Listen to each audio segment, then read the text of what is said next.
Assalamu alaikum. Wa alaikum salam. This question is from a non-Muslim.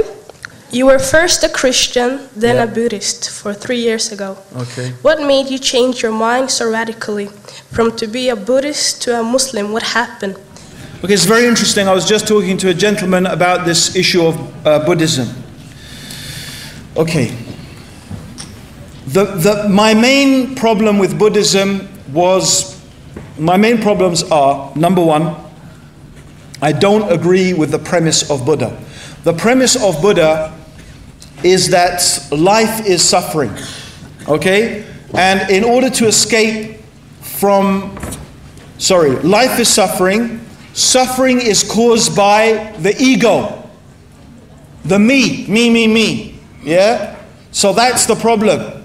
The suffering in life is caused by the ego. So therefore, the way to escape suffering is by annihilating the ego. That means the word nirvana actually means annihilation. It means annihilation of yourself. You are no longer identifiable as a you.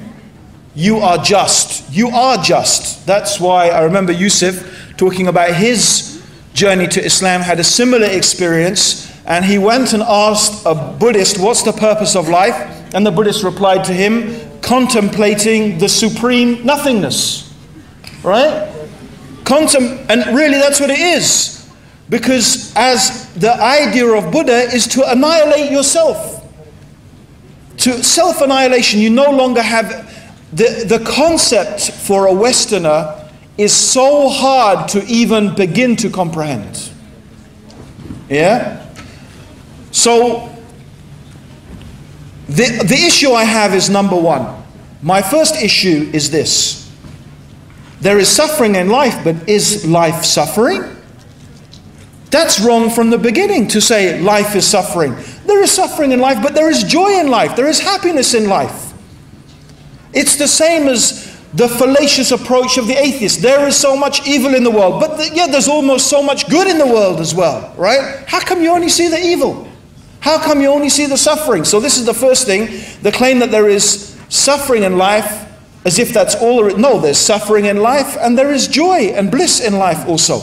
Number two, I don't believe that the answer is in annihilating the self.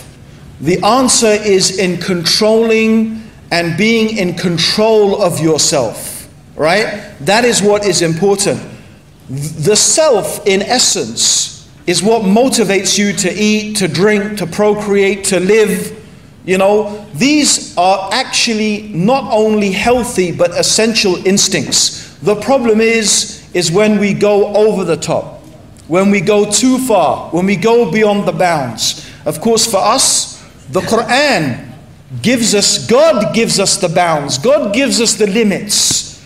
And the religion of Islam teaches us the system through which we can control ourselves. That's why partly we pray 5 times a day. That's why we give the charity. That's why we fast. It helps to teach us self-control, to be in control of consciousness, and to live a God-centered life, not a self-centered life.